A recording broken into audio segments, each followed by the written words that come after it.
Hello mga Spark, kamusta kayo? At mga Spark, pag po natin ngayon pag-uusapan po natin ng mga signs na pang long-term relationship ang isang lalaki.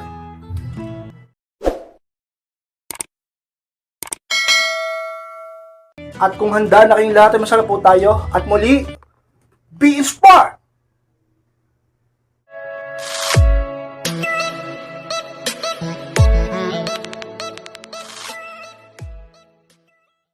At ang unang sign sa pang long-term relationship ang isang lalaki, siya ay responsableng boyfriend o asawa.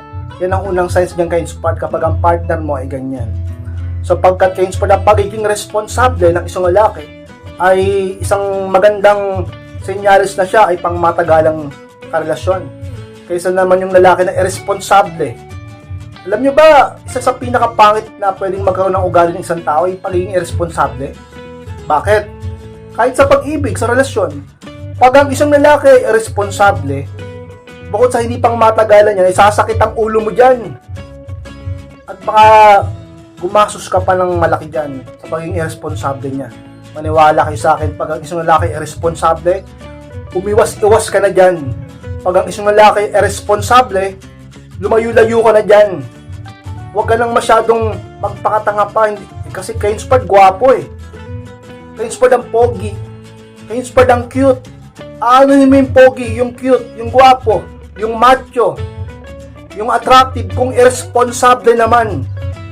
Ang pagiging irresponsable, ano yan? Yung hindi nag-iisip ng tama. Walang masyadong plano. Tamad. At sabihin natin walang pakialam sa damdamin ng iba. At walang pakialam sa mismong buhay niya. Ka-inspired. Pero, pag ang isang lalaki responsable, ay magandang bagay, magandang katangian.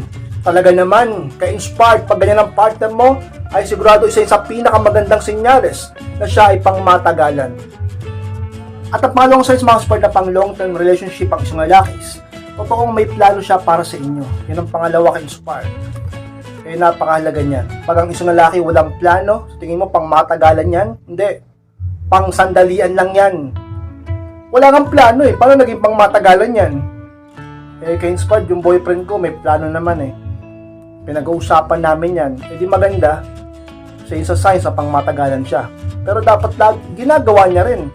Dapat nakikitaan mo rin siya na kinikilusan niya rin yung mga plano nyo. Hindi yung plano kayo ng plano, wala namang gawa. Hindi naman niya ginagawa. Hindi naman tinutupad. Parang wala lang yung pinag-usapan nyo. Diba? Ka-inspired, pag ang isang lalaki ba walang plano, hindi pang matagalan yan? Malamang yan. Wala nga plano eh. Paano magiging pang matagalan? Ka-inspired. So yun sa mga dapat mong mapansin, dapat mong isip-isipin, bagay na dapat mong tandaan, bagay na dapat mong mapansin upang ang isang lalaki masabi mo na hindi pang matagalan o hindi pang long-term relationship. At ang pangatlong senyales ka-inspired na pang long-term relationship ang isang lalaki, gusto niyang mapalapit ka sa pamilya niya. Yun ang pangatlo ka-inspired. Eh bakit naman ganun ka-inspired? Pag ganyan ba, malaki ang posibilidad na pang matagalan ng isang lalaki? O pa ma-inspired dahil gusto niya mapalapit ka sa pamilya niya. Ibig sabihin, pang long term yung iniisip niya.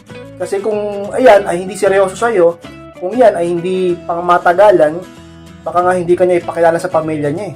Baka nga hindi niya nga gustuhin mapalapit ka sa pamilya niya eh. Kasi wala naman siyang balak sa'yo.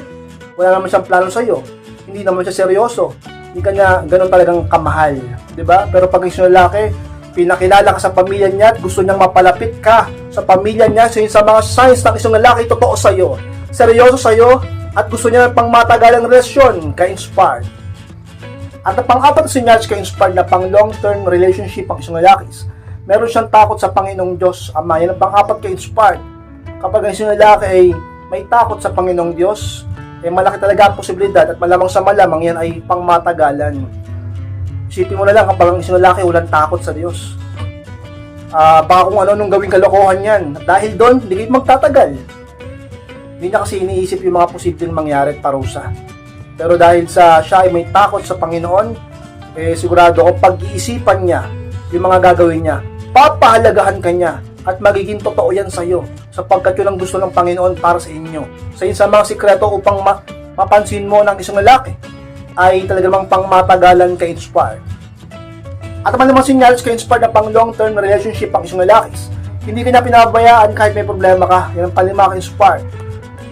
Ganun ba yung kay Spark? Oo naman. Kapag ang isang lalaki, pang long term yan, na karelasyon, syempre naman ngayon pa lang, makikita mo na, ngayon pa lang, mararamdaman mo na, ngayon pa lang, mararanasan mo na siya ay laging may pakialam at pagmamahal sa'yo.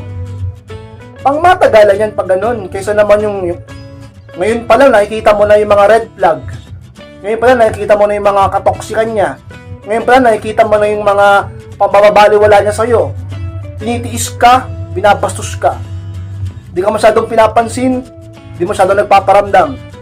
Ngayon, ikaw ang babae ka, alam mo na nga yung mga red flag, alam mo na nga na parang hindi siya pang matagalan, nandiyan ka pa rin.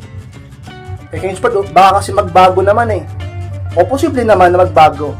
Pero pag sobrang tagal na, dapat mag-isip-isip ka na. Huwag ka masyadong magpakatanga sa pag-ibig. Hindi masamang magmahal. Hindi mali ang umibig. Ang mali, yung masyado ka na magpakatanga kahit alam mo nang mali at binabaliwala ka na. Magising ka sa katotohanan, ka-inspired. Malawak ang mundo, mahalaga ang buhay, maraming lalaki, maganda ka. Tandaan mo yan. Pag self-improve ka at hindi mo ubusan ng manliligaw dyan sa paligid mo. Ka-inspired sa mga dapat mong mapansin. Senyales ng isang lalaki ay pang matagalan, ka-inspired. At ang pangalan sa mga inspired ng isang lalaki pang long-term relationship is tinutupad niya ang kanyang mga salita. Yan ang pangalan ka-inspired. Alam niyo mga ka-inspired sa mga talagang pinaka-senyales eh. Pag ang isang lalaki ay merong word of honor o mayroong isang salita, napakatindi niyan. Malamang sa malamang ay yan ang isang klase ng lalaki na nabibihira na lang talaga. Isang klase ng lalaki na pang matagalan talaga. Klase ng lalaki na dapat pinapahalagahan. Klase ng lalaki na talaga namang hindi madaling matagpuan. Kaya kapag meron kang ganyan, pag ang partner mo ay ganyan, pag ang asawa mo, mister mo ay ganyan, pag ang boyfriend mo ay ganyan, yung mga sinasabi niya, yung mga salita niya, tinutupad niya, hindi lang puro dada, hindi lang puro salita, talagang tinutupad niya, ginagawa niya yung mga sinasabi niya sa'yo, meron siyang isang salita, totoo yan, pang matagalan yan, at mahal ka talaga niya, sapagkat pinapatunayan niya.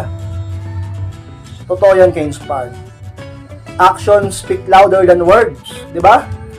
Lagi yung tatandaan yan, sa gawa talaga, hindi puro salita. Huwag kayo masyadong magpapabola, huwag kayo masyadong easy to get, huwag ka magpapadala, basta lang huwag ka magmamahal ng sobra. So yun sa mga signs na ang partner mo ay pang long-term relationship o ang manliligaw mo, na kahit anong mangyari kay inspired, ay lagi niyang pinapatunayan yan. At ang pitong senyales kay inspired na pang long-term relationship ang isang lalaki, hindi siya pumapayag na hindi kanya makausap. Yun pang pito kay inspired. Alam nyo, pag ang isang lalaki totoo at seryoso, ginagawa niya lahat para lang makausap ka. Ginagawa niya lahat para lang magkaroon kayo ng komunikasyon. Ginagawa niya lahat para hindi lang kayo magkalayo, magkatalo, maghiwalay. Kahit po sabihin natin nagtampuhan kayo ngayon, sabihin natin nag-away kayo ngayon, sabihin hindi kayo nagpaparamdam sa isa't isa, pero darating at darating ang araw na muli siya magpaparamdam sa iyo, hindi kanya matitiis. Sapagkat ang pag-ibig kailanman ay hindi matitiis. Ang pagmamahal kailanman ay hindi may tatago pang habang buhay. Pero ito ay mapapakita ng isang tao sa iyo kapag ito ay tunay at puro. Ka-inspired, ang isang lalaking tunay na nagmamahal sa iyo at pang matagalan ay siya yung lalaking hindi ka kailanman titiisin. Bagay na pwedeng gawin niya ay yung hindi kanya kayang baliwalain. Kaya gagawin niyang lahat para makausap ka. Kung nag-away kayo, gagawa siya ng paraan para magkabalikan kayo. Kung nag-away kayo, gagawa siya ng paraan para lang suyuin ka. Kung nagkabalikan kayo, gagawa siya ng paraan ka-inspired para maging maayos kayo, para bumalik kayo sa dati. So pagkat mahal ka niya, so yun sa mga signs ng isang lalaki ay pang long-term relationship ka-inspired. Sumasapalan po na maraming salamat po mga ka-inspired sa pagtapos ng vlog dito. Huwag pong kalimutan na mag-like, comment, share na rin po upang makatulong din tayo sa iba. Sa mga di pa po nakasubscribe, ay pag-subscribe po mga ka-inspired, kikita rin po notification bell upang maging updated kayo pag may bago kong uploads. Gusto magpa-coaching or magpa-advise, ay pakimais lang po ako sa aking Facebook at pakichat ako mismo magre-reply sa inyo. Pag-usapan natin yung problema sa pag-ibig and relationship. Maraming salamat mga ka-inspired. Mag-ingat kayong lahat. Mahal ko po kayo at muli, be inspired!